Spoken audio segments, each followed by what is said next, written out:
The Terror by Night by E.F.Benson and read by Christopher Halton.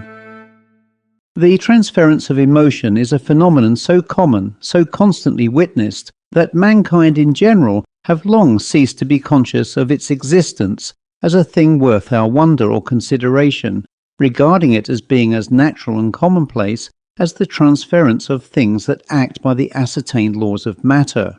Nobody, for instance, is surprised if when the room is too hot, the opening of a window causes the cold fresh air of outside to be transferred into the room, and in the same way no one is surprised when into the same room, perhaps which we will imagine as being peopled with dull and gloomy persons, there enters someone of fresh and sunny mind, who instantly brings into the stuffy mental atmosphere a change analogous to that of the opened windows. Exactly how this infection is conveyed we do not know. Considering the wireless wonders that act by material laws, which are already beginning to lose their wonder, now that we have our newspaper brought as a matter of course every morning in mid-Atlantic, it would not perhaps be rash to conjecture that in some subtle and occult way the transference of emotion is in reality material too. Certainly, to take another instance, the sight of definitely material things, like writing on a page, conveys emotion apparently direct to our minds, as when our pleasure or pity is stirred by a book, and it is therefore possible that mind may act on mind by means as material as that. Occasionally, however, we come across phenomena which, though they may easily be as material as any of these things, are rarer, and therefore more astounding. Some people call them ghosts, some conjuring tricks, and some nonsense. It seems simpler to group them under the head of transferred emotions, and they may appeal to any of the senses. Some ghosts are seen, some heard, some felt, and though I know of no instance of a ghost being tasted, yet it will seem in the following pages that these occult phenomenon may appeal at any rate to the senses that perceive heat, cold, or smell. For, to take the analogy of wireless telegraphy, we are all of us probably receivers to some extent, and catch now and then a message or part of a message that the eternal waves of emotion are ceaselessly shouting aloud to those who have ears to hear, and materializing themselves for those who have eyes to see. Not being as a rule perfectly tuned, we grasp but pieces and fragments of such messages, a few coherent words it may be, or a few words which seem to have no sense. The following story, however, to my mind, is interesting because it shows how different pieces of what no doubt was one message were received and recorded by several different people simultaneously. 10 years have elapsed since the events recorded took place, but they were written down at the time. Jack Lorimer and I were very old friends before he married, and his marriage to a first cousin of mine did not make, as so often happens, a slackening in our intimacy. Within a few months after, it was found out that his wife had consumption, and without any loss of time, she was sent off to Davos with her sister to look after her. The disease had evidently been detected at a very early stage, and there was excellent ground for hoping that with proper care and strict regime, she would be cured by the life-giving frosts of that wonderful valley. The two had gone out in the November of which I am speaking, and Jack and I joined them for a month at Christmas, and found that week after week she was steadily and quickly gaining ground. We had to be back in town by the end of January, but it was settled that Ida should remain out with her sister for a week or two more. They both, I remember, came down to the station to see us off, and I am not likely to forget the last words that passed. "Oh, don't look so woebegone, Jack," his wife had said. "You'll see me again before long."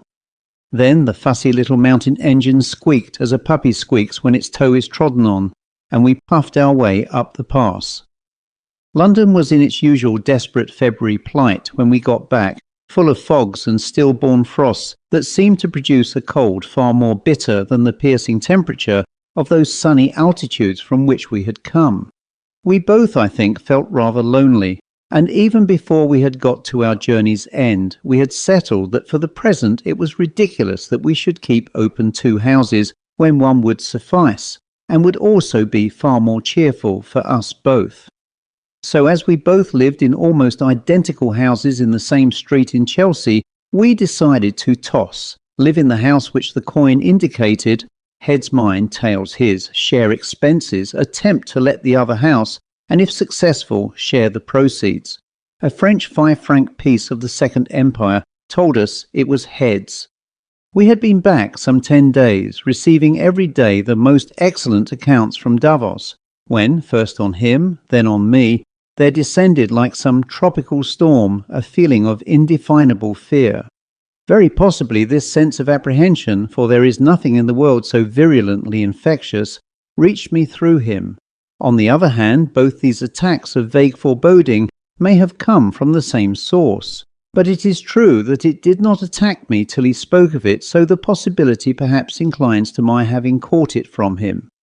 He spoke of it first, I remember, one evening when we had met for a good night talk after having come back from separate houses where we had dined.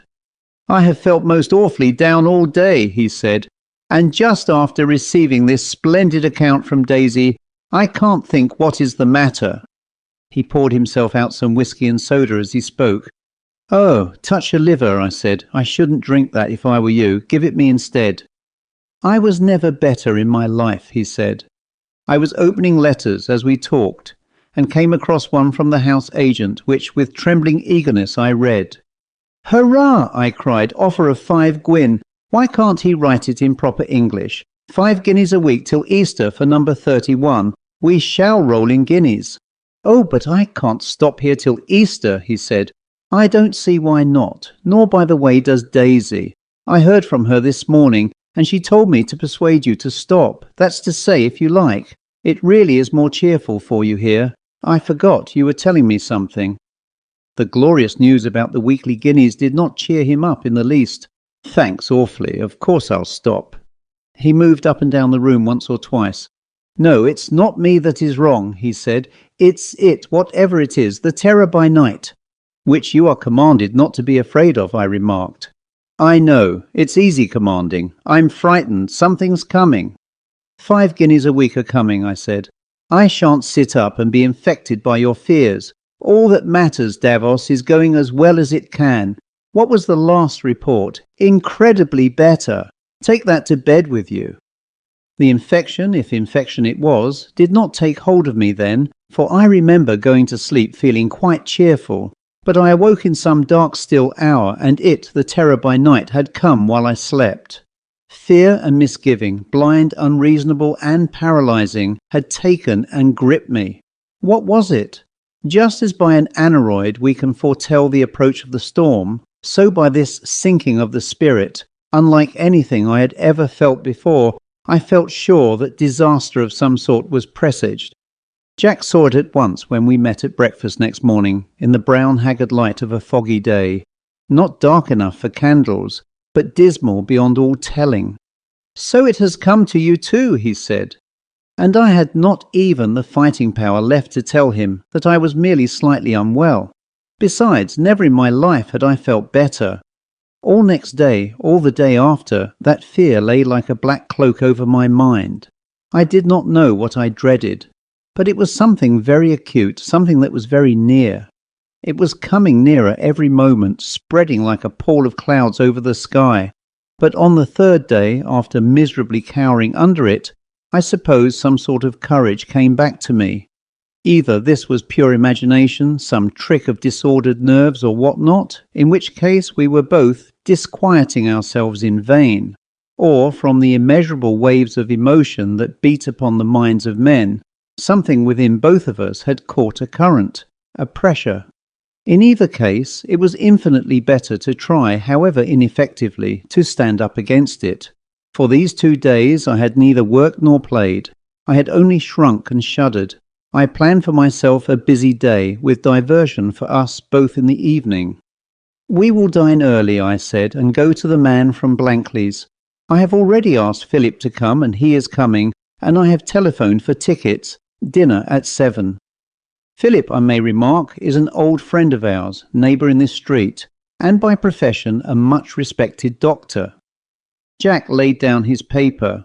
"Yes, I expect you're right," he said. "It's no use doing nothing. It doesn't help things. Did you sleep well?" "Yes, beautifully," I said rather snappishly, for I was all on edge with the added burden of an almost sleepless night. "I wish I had," said he. "This would not do at all." "We have got to play up," I said. "Here are we, two strong and stalwart persons, with as much cause for satisfaction with life as any you can mention, letting ourselves behave like worms. Our fear may be over things imaginary or over things that are real, but it is the fact of being afraid that is so despicable. There is nothing in the world to fear except fear. You know that as well as I do. Now let's read our papers with interest. Which do you back, Mr. Druce, or the Duke of Portland, or the Times Book Club?" That day, therefore, passed very busily for me, and there were enough events moving in front of that black background, which I was conscious was there all the time, to enable me to keep my eyes away from it, and I was detained rather late at the office, and had to drive back to Chelsea in order to be in time to dress for dinner, instead of walking back as I had intended. Then the message, which for these 3 days had been twittering in our minds, the receivers just making them quiver and rattle, came through.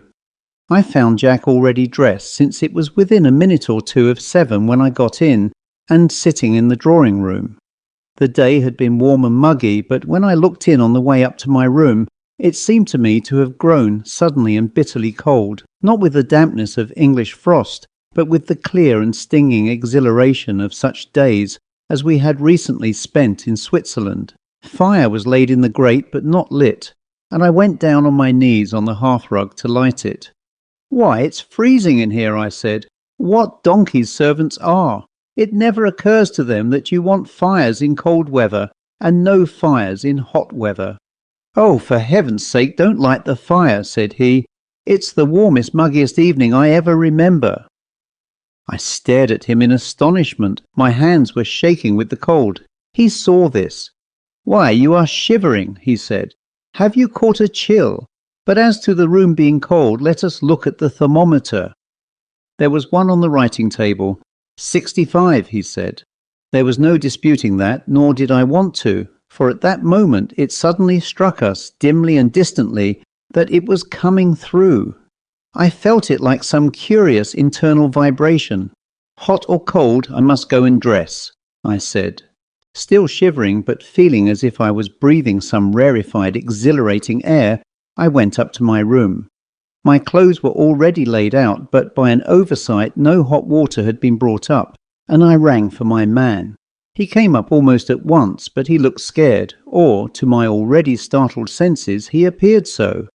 "What's the matter?" I asked. "Nothing, sir," he said, and he could hardly articulate the words. "I thought you rang." "Yes, hot water. But what's the matter?" He shifted from one foot to the other. "I thought I saw a lady on the stairs," he said, "coming up close behind me, and the front door bell hadn't rung that I heard." "Where did you think you saw her?" I asked. "On the stairs, then on the landing outside the drawing-room door, sir," he said. "She stood there as if she didn't know whether to go in or not." One of the servants," I said, but again I felt that it was coming through. "No, sir, it was none of the servants," he said. "Who was it then?" "Couldn't see distinctly, sir. It was dim-like, but I thought it was Mrs. Lorimer." "Oh, go and get me some hot water," I said. But he lingered. He was quite clearly frightened. At this moment the front door bell rang. It was just 7, and already Philip had come with brutal punctuality while I was not yet half dressed. "That's Dr. Enderley," I said. "Perhaps if he is on the stairs you may be able to pass the place where you saw the lady." Then quite suddenly there rang through the house a scream, so terrible, so appalling in its agony and supreme terror, that I simply stood still and shuddered, unable to move.